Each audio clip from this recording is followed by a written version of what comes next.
magic in the air, and modern magic as well, as we meet Sam Beedle, a local man from the county of Kent, who's been working on magic for 15 odd years, and he's only, 19 now, Sam? That's right.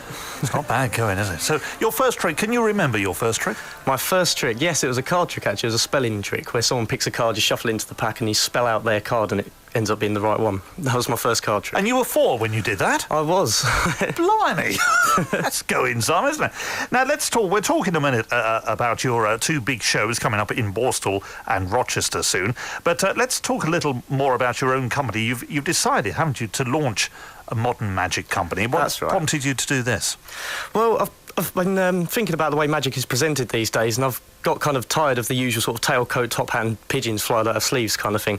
And I basically wanted to sort of change the way people think about magic, so I thought what I'd do is start up a new company with some new ideas, some new illusions, and perform them to everyone so everyone can see that it's not all about the same usual tricks like rabbits out of hats. But that's quite difficult, isn't it, creating new illusions, because essentially, and most magicians will admit this, there are only 7 tricks or something, isn't there? Yeah, apparently that's true. If you change the way it's done or how it's performed, or even just make it more entertaining, because you can take a really good trick and make it really boring just by performing it wrong. So the trick is to basically perform it really well, and then hopefully everyone will like it. So what have you done? Tell us what you've done to make it new, fresh, original and fairly dynamic. OK, well, one of the things I've done is, well, I say I've done it, actually I can thank my dad for it. He's actually created a completely new illusion. We've called it Retribution. And I won't go into too much detail because it's in the show, you'll have to come and see it. But basically it involves monks, spikes and some sort of execution.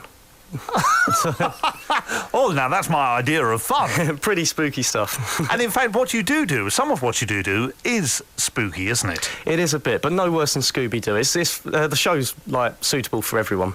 OK. Now, let's mention Tony, your dad, because he's been, over more than enthusiastic for what you do. Oh, definitely, yeah. He's been supporting me the whole way. My whole family have, really. Yeah. But without him, none of it would be possible. All right. It started for you, as we say, at a young age. What did you get? Was it a birthday present, a box of magic? Yeah, I actually started with a Paul Daniels magic set. But then, saying that, I think everyone started with a Paul Daniels magic set. Even Paul Daniels himself probably started with a magic set. And what did why did you not put it down after you'd got bored with the tricks? What do you think it was that kept you hooked? I think it was the idea of baffling the bejesus out of people, really. I just like the idea of tricking people. So I basically carried on from there and progressed to different sets and then started creating my own stuff and, well, here I am. Now, you've joined, haven't you, the Medway Magic Society? I did indeed. I studied there for a few years, yeah.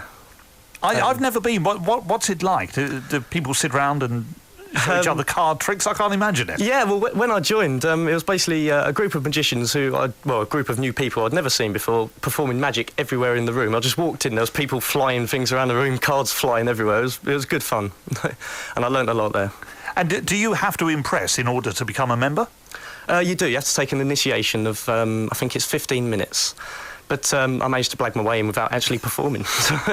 And I also managed to join when I was 13, when you're supposed to be 15. So, oh, is that right? Yeah, I kind of got on with them and they seemed to like me, so they let me in.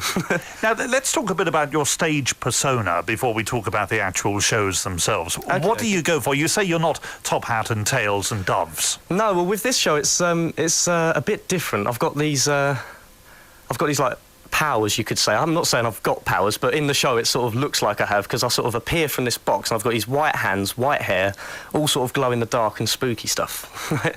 And glowing eyes as well. Do you speak? No, I don't speak in the show, actually, which you'll probably be quite thankful to the audience. And do you have music? Because sometimes that, I think, is where magicians fall down. It becomes a bit twee, a bit... It does a bit. You get that cheesy music a hell of a lot of the time, don't you? No, this is very up-to-date modern dance music we're using. OK. Now, the venues are the Cleve Warren at Borstal, because you come from Borstal, don't you? I do indeed. That's on the 16th and 17th. And that really, I mean, it's open to the public, but it's for it's open people. It's open to the public, but it's mainly for local residents, just so they sort of remember who I am and recognise who I am and what I'm trying to do, really. Do they know who you are? Probably. I don't actually know. I haven't spoken to them for a while. I've been too busy with this show, actually, trying to get it together, but yeah. And it is a full-blown show. I mean, how long does it run? It runs for about an hour and a half, including the interval.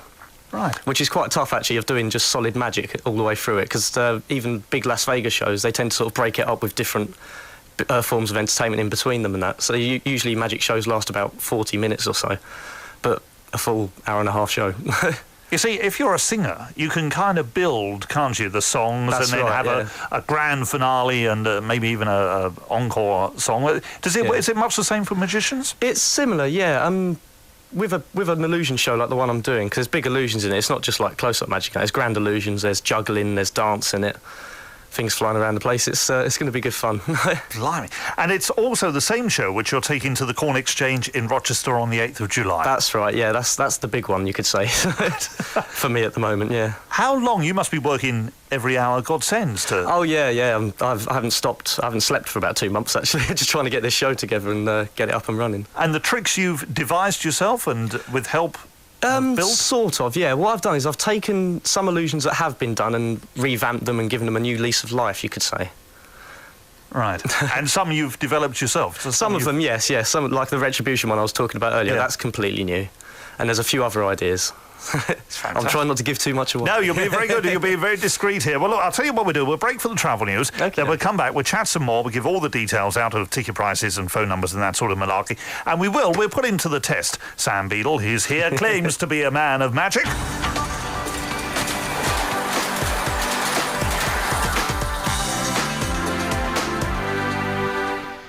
From the Medway town, Sam Beedle is here at BBC Radio Kent today, the magician extraordinaire, and as we say, he's on his way to the Cleve Warren at Borstal on the 16th and 17th of June, couple of dates there, and the Corn Exchange in Rochester on the 8th of July.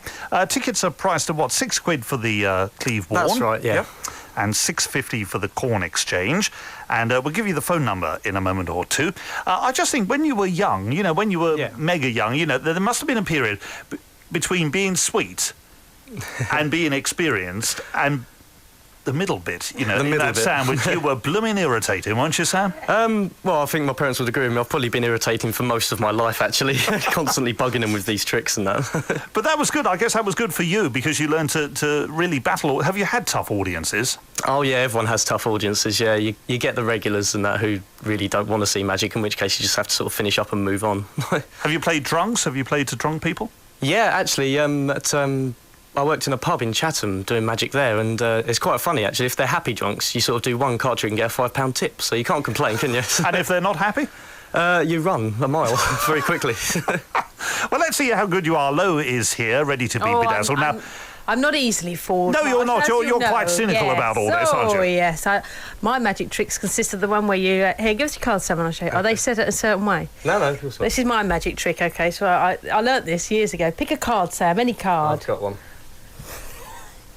What are you doing? Put it back. Yeah. Okay. What are you doing? See, look, I don't know where that card went, do I? Oh, blimey, here we go.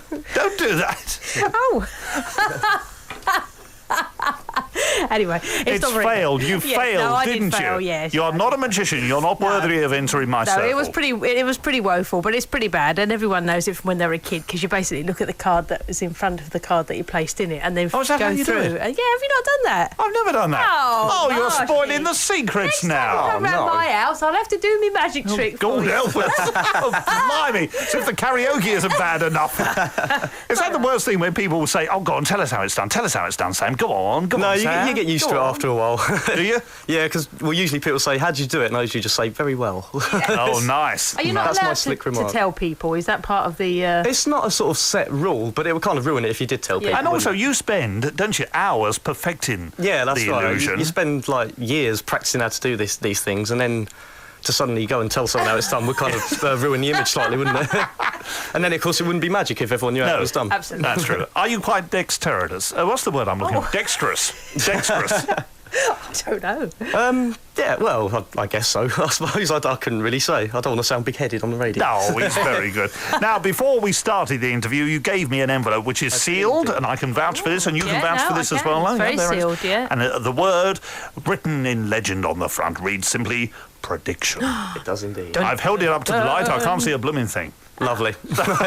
So what are you going to do for us, Sam? OK, well, like I said, I've got a deck of cards here. If you could just grab a card out of the pack for me. Grab a card, any card. Does it matter which one? No, anyone will do. You know what he's going to do? He's going to look at the card on top. He's going to do my trick. So I've been doing that, Sam. And then do I look at it? Sorry. You can look at it. You don't have to remember it, though. Just grab another card. Sorry, keep that one. All right. Or you can grab one more. Two. That's it. Right, And now okay. you've got to remember a third one as well. You're Well, very I'm lucky. not sure. Marsh, you sure? It's the calculator. 3 in a day. Three in a day. That's fine. But yeah, Right, just okay. Look at them. You don't have to remember them or any order. All You right, can just okay. keep them to yourself. All right, okay. I'll hold them to my bosom. Okie dokie. All right, I just want you to think of the cards and keep them in your mind. Right, okay. And I'm going to try and figure out if my prediction's right. Right? Oh, So right. you've got them in your Okay. hand. Yep. Okay? Yep, Now, you pick these cards completely at random, I did. yeah? Completely at random. Lovely, okay. All right, well, let's have a look at the cards, and I think I may have got it right. Let's have a look at the 3 cards you've got. You can just lay them down on the table. It doesn't matter if I What, see face them. up or face down? Face up's fine. That's, Oh, right, that's okay. cool. Okay, we've got a 6 of hearts, Yep. an 8 of clubs, and a 10 of diamonds. Okay. And you selected them out of the deck, I yeah? did, Just yes. completely I just free at random. pick, Okay. pick them out. Okay, if you could just grab the envelope that you have I there. have the envelope here. Would you be able to open it up for me? I doubt that. I'm very weak. I'm not Okey-dokey. well for You're not ambidextrous at all, are you, Marsh? dexter. Shut up. I knew. Right, come on. I'm building the tension here, Come on. everybody. Okay, you notice there's actually a BBC business card in there, is that Yeah, right? and it's got your name on it. It has. I didn't know I had one.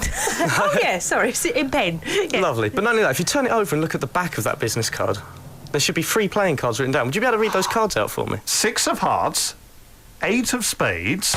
Oh no, 8 of clubs. I'm sorry, and 10 of diamonds. Wow. Which were the 3 Is that cards what you picked, I chose? believe? Yeah, no, it was, yeah. Fantastic. Thank you very much. That is very good. Thank That you. is spooky, that. That's very good indeed. Because you do close-up magic as well as the big I illusions. do indeed. I do a variety of most sorts of magic, actually. All right. So, well, yeah. if you'd like to go and witness Sam, as we say, he is at the Cleve Warren in Borstal. Whereabouts is that in Borstal? It's behind St Matthew's Church on Borstal Street. Okay, tickets priced at £6 and £4 on the 16th and 17th of June. And the Corn Exchange in Rochester on the 8th of July, tickets at £6.50 and £4.50. Everybody knows where the Corn Exchange is. Indeed. And the phone number for more information, if you'd like to book your tickets, 01634 844 626. That's 01634 844 626. And what times do the shows start? The doors open at 7 o'clock on both shows. Fantastic. And you've got a website as well, Sam? I have indeed. It's www.sambeedle.co.uk. You have blown Laura and myself away. Lovely. Thank you so much for coming in today. Thank you for letting me pop by.